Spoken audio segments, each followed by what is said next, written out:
Hi, this is Aluna Michaels, Esoteric Astrologer, and would like to give you a little information on eclipses today. I've noticed a lot of my clients get nervous when they hear about eclipses, or what's going to happen, and it's interesting to think about human history with eclipses, because in ancient times people didn't have knowledge of what was going on. Where did the sun go? What's going on with the moon? And it was very anxiety-provoking and, at best, a very, very deep, mysterious time. And that's the part I want to focus on. I think that don't let anybody frighten you about astrology. Astrology books that frighten you, or the way people are phrasing things, is nothing to be feared. Astrology is about our evolution as souls. And it's just a map guiding us on our journey. So eclipses, the best way I'd have to describe it is a glimpse into your subconscious mind, which can seem scary sometimes, but to think of it as an exploration into the subconscious. It is mysterious, it is unknown, and eclipses will bring up that feeling definitely, that there can be an unsettling sense when there's an eclipse. But use that as a sign that you need to go within, that you should be doing some extra meditation, or maybe some journal writing, some reflecting on different parts of your life.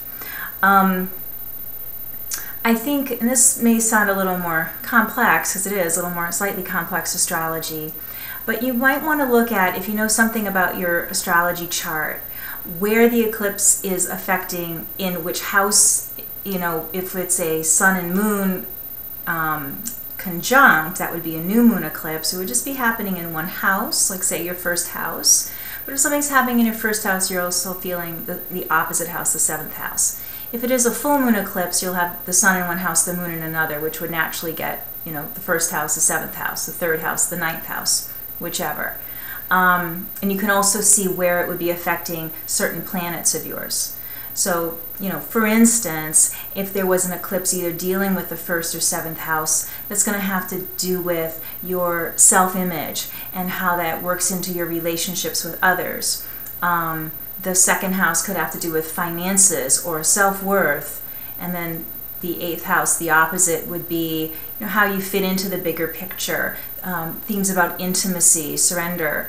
The third house could have to do with communication, your own inner sense of communication, as well as communicating with people.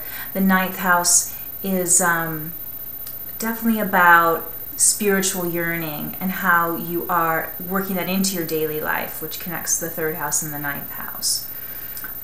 Just to continue with that, the fourth house and the 10th house would often have to do with childhood issues that would affect your business life, or how you deal with things in adulthood with authority figures, or being an authority figure to others. The 4th and 10th can work on that. The 5th and 11th can have to do with having fun, how you express yourself creatively, how you work with groups, the feeling of bringing your talent to a group and working within that structure. Also maybe about your hopes and dreams, and how you're allowing your needs to be met in your own life. The 6th and 12th can have to do with health. It could be mental or physical health. Often your ideas creating stress that create a situation in your body. It could have to do with developing your intuition, having the courage to blend your intuition in with your day-to-day tasks, listening to your inner voice. Old resentments can have to do with the 6th and 12th houses too.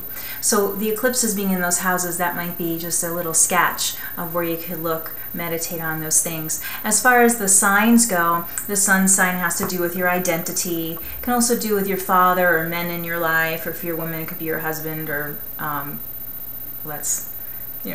whatever, if you have a male partner of whatever sort, romantically. The moon sign would have to do with your emotions. It can do with your mother, women in your life, how you are nurturing yourself or not nurturing yourself. Eating issues can be the moon. Financial issues, like how you take care of your finances on a day-to-day basis. The moon might be the hardest one with eclipses because it has to do with the moon and it's so changeable. So you could be very moody or something when the moon is being affected by an eclipse, but it's also a great time to discover something great and be able to shift that. An eclipse dealing with your Mercury sign would have to do with your thinking process and how you structure your day-to-day life. So there could be changes there, so you have more time in your schedule. You're not, frenetic, racing around. The Venus I had mentioned before could be about relationships, and especially about your personal value and how you're bringing that to a relationship. An eclipse working with your Mars sign could have to do with personal self-assertion, how you deal with anger, how you deal with other people's anger. It can be if you're procrastinating about things, why you're fearful of not moving ahead.